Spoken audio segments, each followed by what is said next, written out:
ये बात तो आपकी सही है। हमारी झोपड़ी अब काफी पुरानी हो चुकी है और इसके छप्पर में भी कई सारे छेद हो गए हैं। रात भर पानी टपकता रहता है। अरे मैं भी इसी बात से बहुत परेशान रहता हूँ। कहीं किसी दिन ज्यादा बारिश आ गई तो हमारी झोपड़ी टूटकर बिखर ना जाए। राम राम राम, ऐसी अशुभ बातें क्यों करते हो? अरे ऐसा कुछ नहीं होने वाला। ये झोपड़ी ही तो हमारा सब कुछ है। अगर यही नहीं रही तो हम जाएंगे कहाँ? ठीक है जानकी, जब तुम्हारी पगार मिल जाएगी तो कुछ पैसे बचाकर झोपड़ी के छप्पर की मरम्मत करवा लेंगे। शायद हमारी परेशानी कुछ कम हो जाए। ठीक है जी, अब ना ज्यादा परेशान मत हो। ये लो, खाना खा लो और सो जाओ। सुबह मुझे भी जल्दी काम पर जाना है। जानकी और कालू अपनी झोपड़ी में सो गए। रात को अचानक से बहुत तेज बारिश शुरू हो गई। धीरे धीरे बारिश का पानी कालू की बस्ती में भरने लगा। पानी भरते भरते झोपड़ी के बाहर तक पहुंच गया था। सुबह के वक्त जब कालू और जानकी सोकर उठे, हे भगवान, ये क्या हो गया? बारिश का पानी तो हमारे घरों तक पहुंच चुका है। अब मैं काम पर कैसे जाऊंगी? रहने दो जानकी, तुम आज काम पर मत जाओ। ऐसे पानी से निकल कर जाओगी और बीमार पड़ गई तो लेने के देने पड़ जाएंगे। लेकिन अगर नहीं गई तो मालकिन लोग नाराज हो जाएंगे। आप जानते हैं ना, बड़ी मुश्किल से एक दिन की छुट्टी भी नहीं देती है।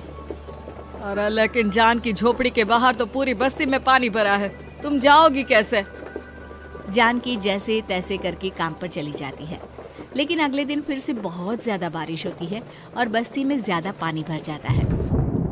आज तो मैं तुम्हें किसी भी तरह काम पर नहीं जाने दूंगा। अरे अगर तुम्हें कुछ हो गया तो क्या होगा? ठीक है, तुम ठीक ही कहते हो। आज नहीं जाती। अगर मालकिन नाराज हो गई तो मना लूंगी किसी तरह। अरे मनाने वाली क्या बात है? जब तुम बताओगी कि हमारी झोपड़ी में पानी भर गया है तो वो खुद ही समझ जाएंगे ना।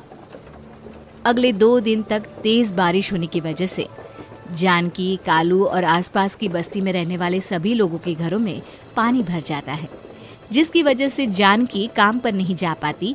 और 3 दिन के बाद जैसे ही जानकी काम पर पहुंचती है, कहाँ थी तुम? पिछले 3 दिनों से काम पर क्यों नहीं आई?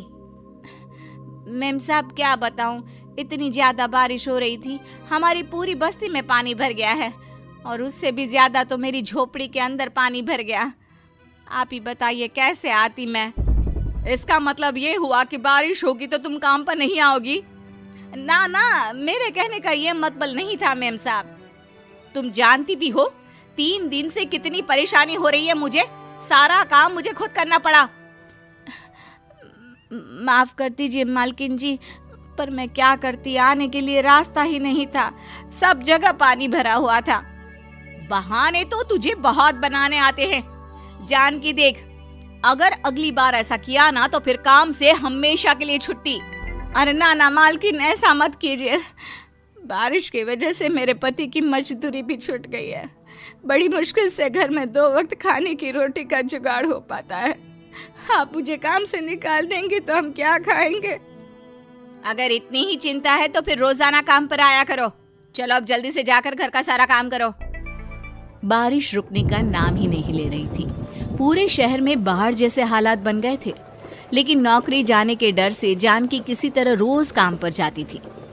एक दिन जब जानकी काम करके अपने घर लौट आई तो अचानक उसकी बस्ती में कुछ लोगों का शोर सुनाई दिया।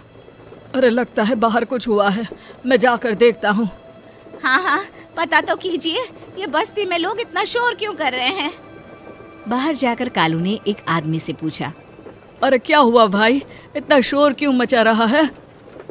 अरे क्या बताए भैया, अपने बस्ती के बाहर एक पुल टूट गया है और वहाँ पर एक कार फंसी है। थोड़ी देर में अगर किसी ने नहीं बचाया ना तो वो कार पानी में बह जाएगी। हाँ? ये क्या कह रहे हो भैया, कार के अंदर कोई है क्या? हाँ, कोई औरत बैठी है, अकेली है, बहुत रो रही है बेचारी, मदद के लिए बुला रही है। अरे तो हमें जाकर उनकी मदद करनी चाहिए ना। अरे लेकिन इसमें बहुत खतरा है, हमें अपने आप को बचाना चाहिए। पानी कभी भी हमारी बस्ती की तरफ आ सकता है। अरे तुम्हें नहीं चलना तो मत चलो, लेकिन मैं तो जाकर उस औरत की मदद जरूर करूंगा। कालू उस जगह पर पहुंचता है जहां वो औरत कार में फंसी हुई थी।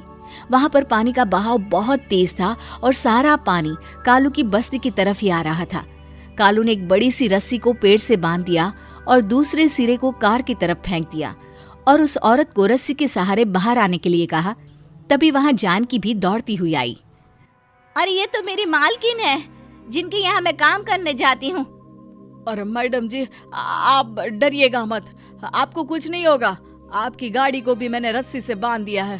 थोड़ी देर में पानी का बहाव कम हो जाएगा, फिर हम आपकी कार को भी बाहर निकाल लेंगे। क्या तुम जानकी के पति हो?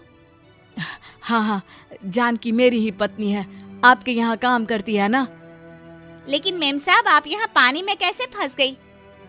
अब क्या बताऊं, मैं अपनी सहेलियों के साथ पिकनिक पर गई थी, वहीं से लौट रही थी। अचानक पानी का बहाव तेज हो गया और मेरी गाड़ी फंस गई।